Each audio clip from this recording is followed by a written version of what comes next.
views and opinions expressed in this program are those of the participants and do not necessarily reflect the views of BronxNet or the program underwriters.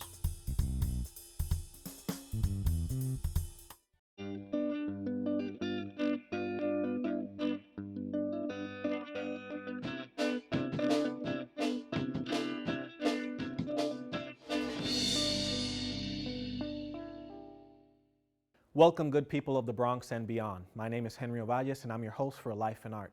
On this show, we will bring you engaging and personal conversations with artists with whom you may not be familiar, people who have been working on their craft for at least a decade and are at a crossroads where passion meets necessity. We'll discuss creativity and inspiration with our guest artists, but also find out what it takes to balance the struggles of practical life while pursuing their passions. We also want to encourage you to connect with us on social media. Visit us on Facebook and YouTube at A Life in Art, and at Instagram and Twitter at A Life in Art TV. Our guest today is an actor and writer whose theatrical work has been performed all around New York City. He can also be seen on several high-profile shows such as Person of Interest, The Following, and soon to be seen on the Season 3 premiere of The Blacklist. Today we learn about Angel Dillemuth's Life in Art.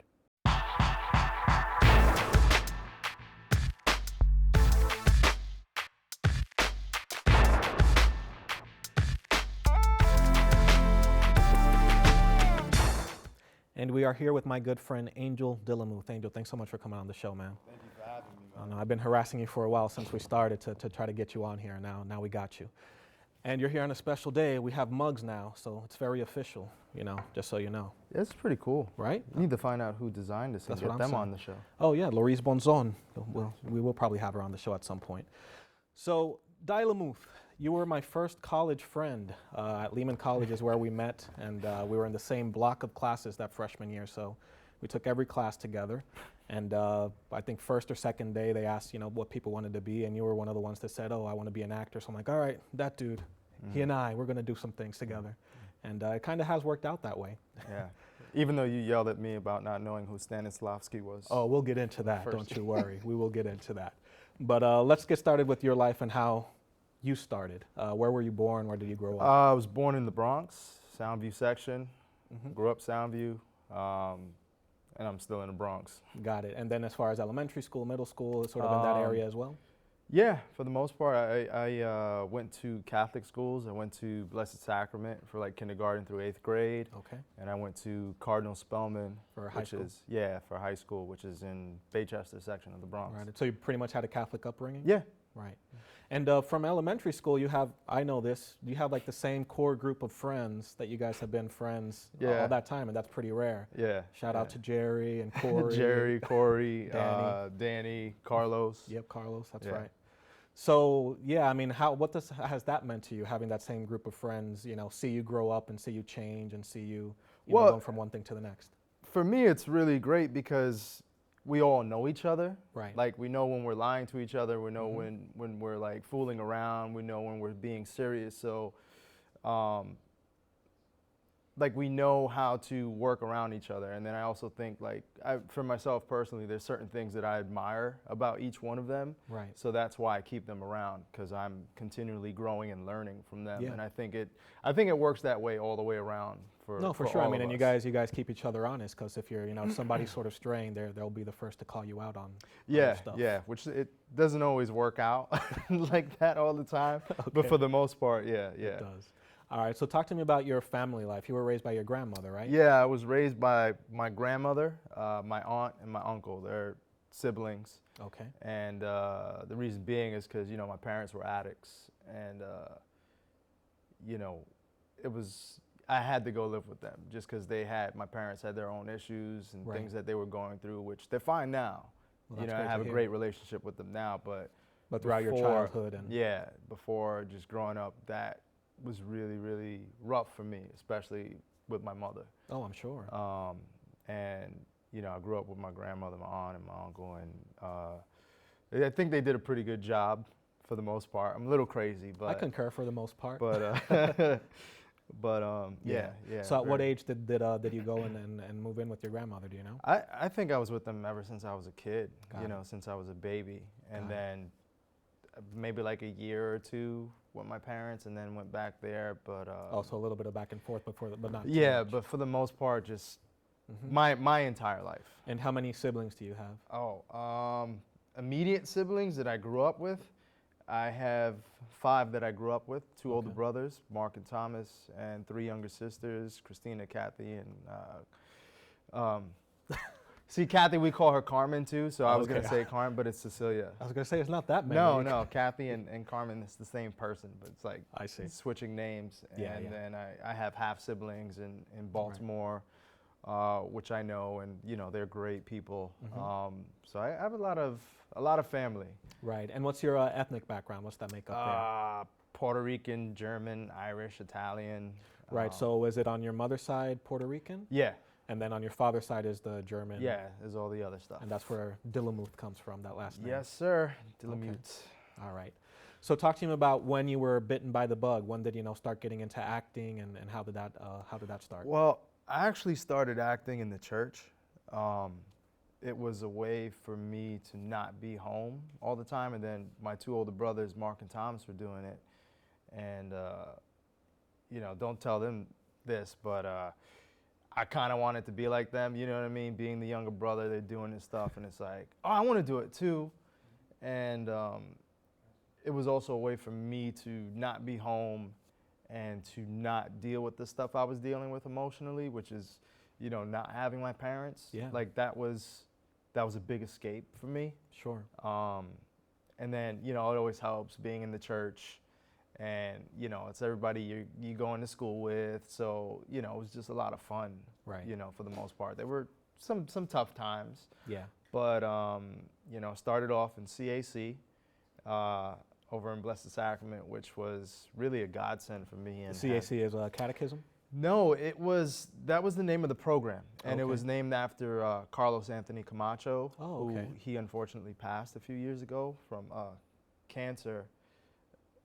But his 2 sisters still helm it. They still do a great job. Running. Yeah, they, very, very strong, wonderful people who I'm very glad I've had them in their lives, along with Mark Valley, who, also helped a lot with the program.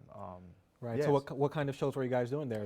Mostly like spiritual things out of the Bible? Or, I mean, we had like the Christmas show, which was like, you had like different musical numbers like that they took from places, and they did the nativity scene. So there was singing, there was dancing, and then in the spring it would be like a Disney movie. Like it'd be like The Little Mermaid, or we'd do The Wizard of Oz, or something along those lines. So it was just a lot of fun. I mean, the Christmas shows were more about having fun and religious themes, but then the spring shows really just got down to just like exploring more the artistic and community and things like that. Yeah, and I was a kid. I was just acting a fool. Like I remember I was in The Little Mermaid, and I was the dog from one of the shows. Like that was one of the first things I've ever done. Angel, you dog.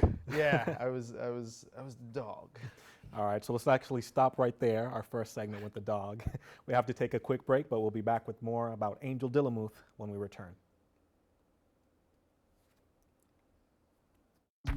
People think I'm trash, but they're wrong. Today I'm just an aluminum can, but one day I could be a stadium.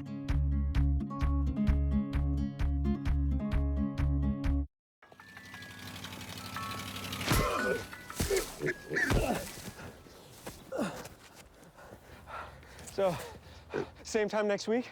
Well, of course.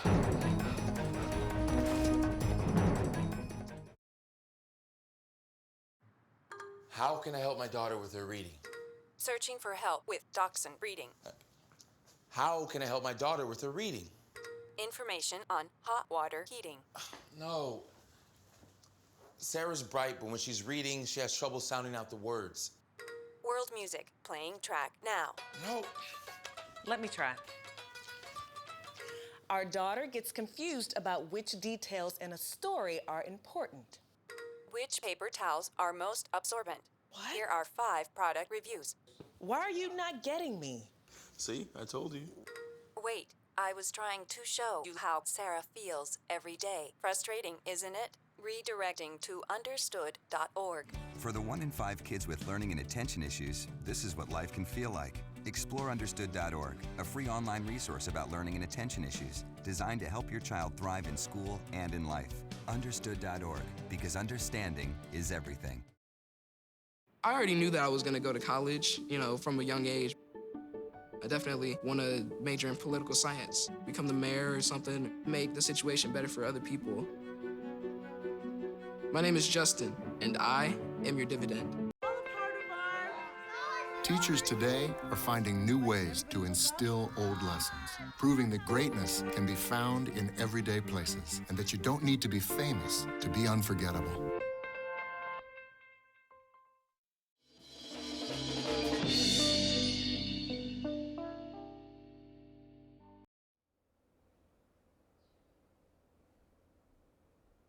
Welcome back to Life in Art. We're here with performer and my good friend, Angel Dillemuth.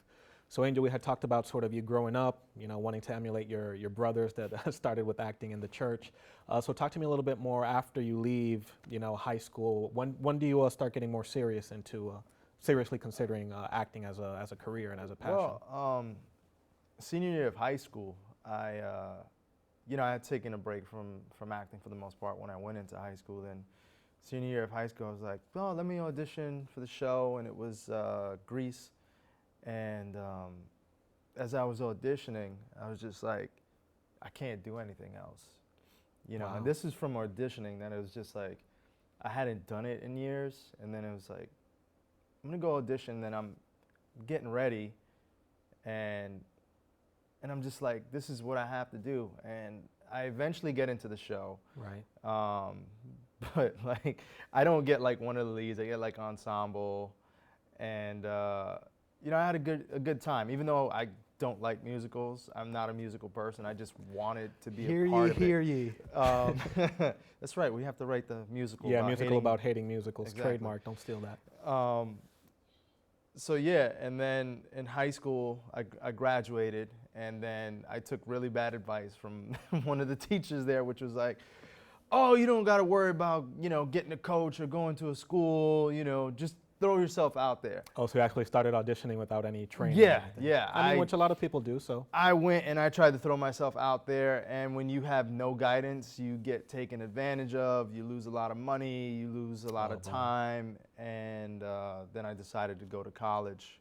Right. Which is where we met, undergrad over here. Right, and then from the beginning, you knew that you were going to be a theater major. That's what you wanted to do, as did I, and that's why when you and I connected quickly. Mm-hmm. And as you like to say, I screamed at you once for I think we were in the cafeteria eating bad pizza as we usually did. Yeah, yeah. And we were talking about Stanislavski. Stanislavski. And you said, "Who's that?" Who's that? And you're like, oh, it's the god of theater. I was a very passionate young man. I've mellowed out now. But no, I was like, I was offended because I had come from the Dominican Republic where my experience was, studying at a conservatory type thing where for 3 years we studied Stanislavski. So for you to tell me that you were serious about acting and not know who Stanislavski was, I was like, no, you are not an actor. If you do not know Stanislavski, how dare you? And, I might have gone a little overboard, but that's all right. But now you certainly know who Stanislavski is. Yeah, I know who he is. I mean, I ended up going for grad school to the Actor Studio Drama School, and they do some of the method, but it's not necessarily the method. And then again, when people start teaching things, it's not going to be the method that Stanislavski was doing, or that Lee Strasberg was doing, or that Stella Ad. Everyone has their own take on it. So it's. Right. If I decided I was going to teach method, it was Angel Dillemuth's method, Right, well, you'll sort of get up there and talk about, all right, so this is what it is, and this is how it works for me, and you find your way. Yeah, I mean, everyone has their own style, their own way, which was really great about grad school. Yeah, so talk to me about that. That's actually one of the questions that I wanted to ask you, and that it's a question that I get a lot because I still work at Lehman College as a assistant director for Lehman Stages. So I get a lot of students coming in that are going to be theater majors or dance majors. And one of the big questions is grad school, should I or shouldn't I? And that's really, the way that I say it, it's really a personal decision. But talk to me, you that went through it and, are paying off loans for it. Talk to me about that experience and how it felt for you. Was it worth it for you, and would you recommend it? For me, it was worth it. It was worth it because it helped me break certain habits that I had. Sure. And I'm not just speaking about acting habits, I'm talking about life habits. And what was very instrumental for me was my voice Right. teachers. And I don't mean like singing, I mean just in terms of sort of working voice and out diction. sounds, because it really helped fix up my posture, certain just weird things I would do, and that really helped. And I met great people along the way, some very, very really good friends of mine who are very talented and doing well. But yeah, grad school, it's a tough question. It's right. It's really personal, right? Yeah, it's I won't say that it wasn't a good thing for me to go. Like, it was great, but at the same time, I wish I hadn't. Really? One, because of the debt is enormous, and and this is an industry where you don't know what's going to happen. So I would say the best advice I can give is, if you want the all-around training, if you want to be well-versed in the history of theater, if you want to get better in terms of movement, essentially, if you really see yourself teaching down the road and that's the path you want to go into. Right, because a master's a terminal degree you can teach. Yeah, I would say go for your master's. If you just want to act, though, I would strongly consider just getting a really good coach. Because in the long run, it's going to take you 3 or 4 years before that coach starts affecting you. You start understanding what it is they're telling you. In grad school, you might have one teacher 1 year, the next teacher another year, and you get a small sample, and they're not really able to really take you to the next level. And and dig in deep with just you as an yeah, individual. and for the most part, for myself, is just you're trying to break habitual things. You're trying to get out your own way. So what this teacher is telling you, who in the actor studio, it's fantastic. We're talking about James Gandolfini's acting coach, Will Smith's acting coach, Bradley Cooper's acting coach. These are people who know what they're doing, and they're lifetime members of the actor studio. Right. And you're only getting a small sample size because it's in a school. If you can get that person outside of school and see them twice a week for 3, 4, 5, or the rest of your life, that is so much better. Yeah, I guess what I'm gathering from what you're saying is that you have to think about it two ways. There's the craft, and then there's the business element, which we talk a lot about on this show with a lot of the guest artists. And if you're going to improve your craft, then yes, but don't think that automatically because you went to a prestigious school such as the Actor Studio that you're gonna get a starring role the day. Yeah, you have to keep working. I mean, I have an acting coach that I still see, that I've been seeing for years. Yeah, you know what I mean. And it took 3 years of me just sitting down listening before stuff started sinking in and working, and then I started talking in class. Okay. All right, so let's actually stop there, and then we'll continue sinking in our next segment. Don't go anywhere. We'll be right back with more from Angel after this break. We finally bought a place. You seriously have enough saved to do that? We've been putting a little aside each month. So at the end of the month, we have nothing left to save. How is my account overdrawn? When it comes to financial stability, don't get left behind. Get tools and tips for saving at feedthepig.org. Enroll, we say. We want you to be okay. Enroll, we say. Take care of people for goodness sake. There's a plan for every budget, so don't accept defeat. Now you can get covered and still buy me treats. You take care of your pets. Now it's their turn to take care of you. Visit getcoveredamerica.org to learn about your health insurance options.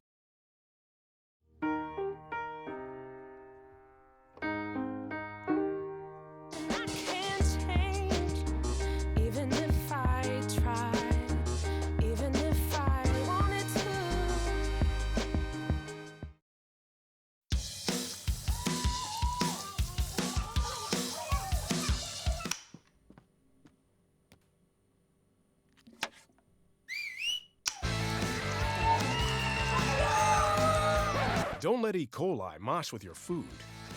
An estimated 3,000 Americans die from a foodborne illness each year. You can't see these microbes, but they might be there. So always separate raw meat from vegetables. Keep your family safe at foodsafety.gov. Today, 1 out of every 4 American kids is Hispanic. That means many of the future doctors who will care for us, the engineers who will build our cities, the scientists and entrepreneurs of our country can be your kids. We all know how hard it is for you to send them to college. This is why we want you to know you are not alone. And every day, more people support you to make it happen. Many support you. And the Hispanic Scholarship Fund helps you prepare, plan, and pay for your kids' college education. Learn more at hsf.net.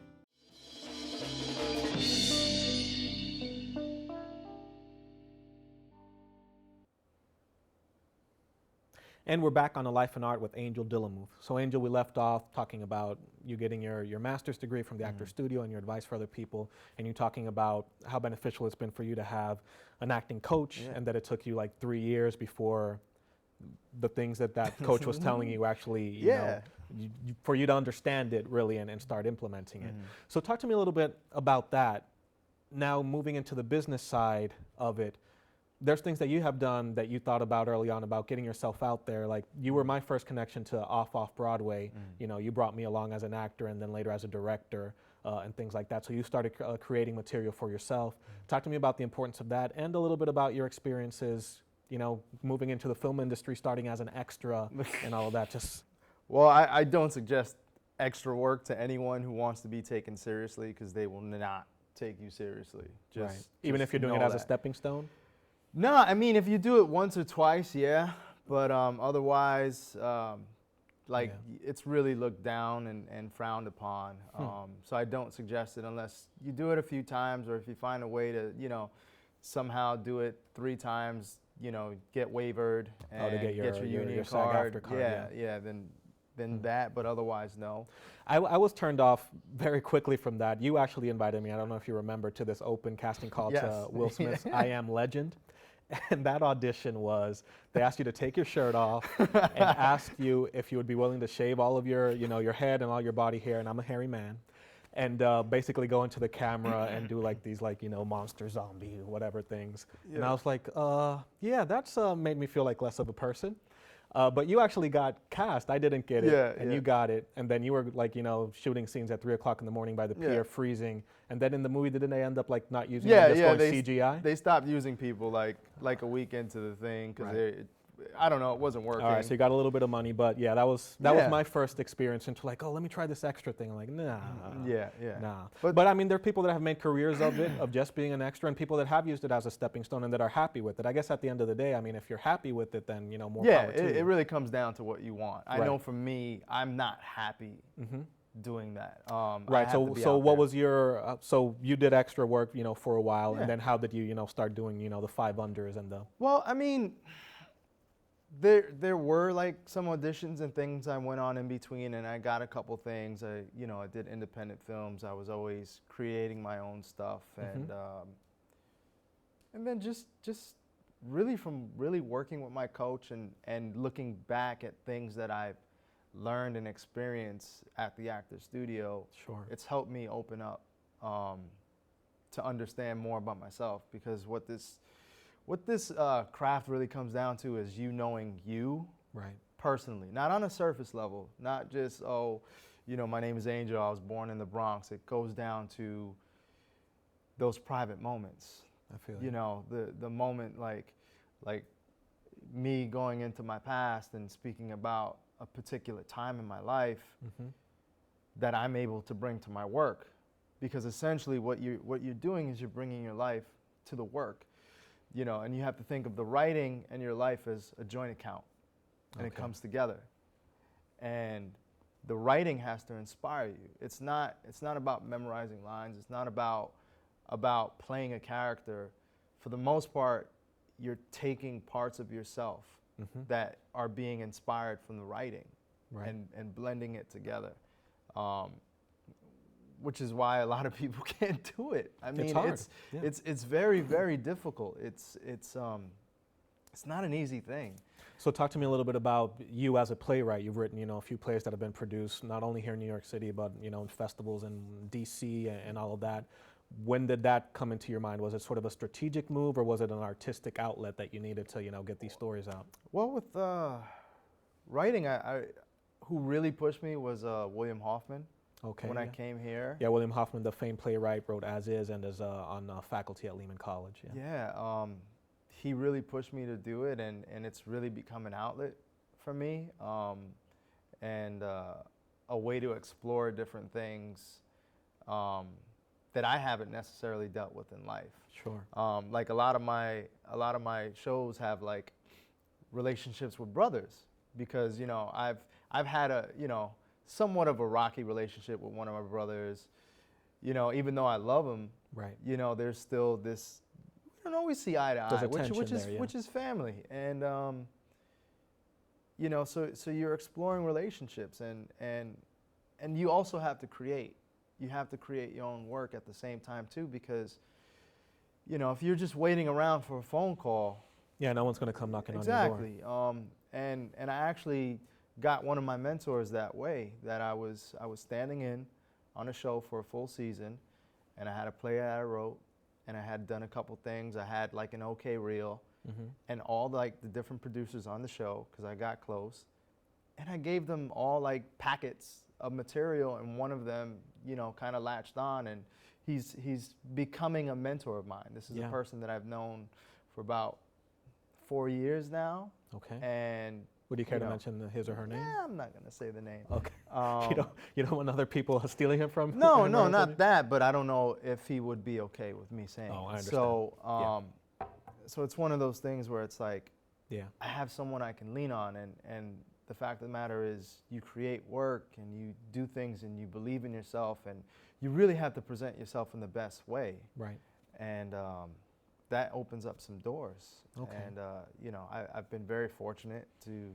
Right, and this year finally things are starting to click with you. We mentioned at the top of the show, and coming up you have a nice co-starring feature role in the season premiere of The Blacklist, which is a show on prime time watched by millions of people. So talk to me a little bit about that. How's that experience been? Because that's sort of where you are right now, and we have to wrap up soon. So it's just a great feeling to be there on set, and I remember when I worked on The Following, just sitting with Kevin Bacon, Shawn Ashmore, John Lafayette, the other co-stars, the guest star, and we're just all cracking jokes, having fun, and it's just like, man, this is where I belong. Yeah, these are my peers. You're an actor, they're actors. And you see a couple of the other co-stars, and they're young guys, and one's like super nervous, but then I'm just like, chilling, like, right, throughout everything that you've been, now you've arrived at a point where this is it. And the fact of the matter is, I keep learning about myself. I keep growing and pushing myself, and just not stopping, because this is an industry where you cannot stop. You cannot stop doing for yourself. You cannot stop learning. You have to keep working and growing, and just being honest with yourself. I think that's a great way to end it, man. There's nothing else to say. That's it. Just do it and don't stop. So we've run out of time. Thanks to Angel for sharing his life and art with us, and thanks to all of you for joining us today. Remember to find us on social media and catch any of the episodes you may have missed. We'll be back with more stories from emerging artists when we return with A Life in Art. That was good, man. Thanks.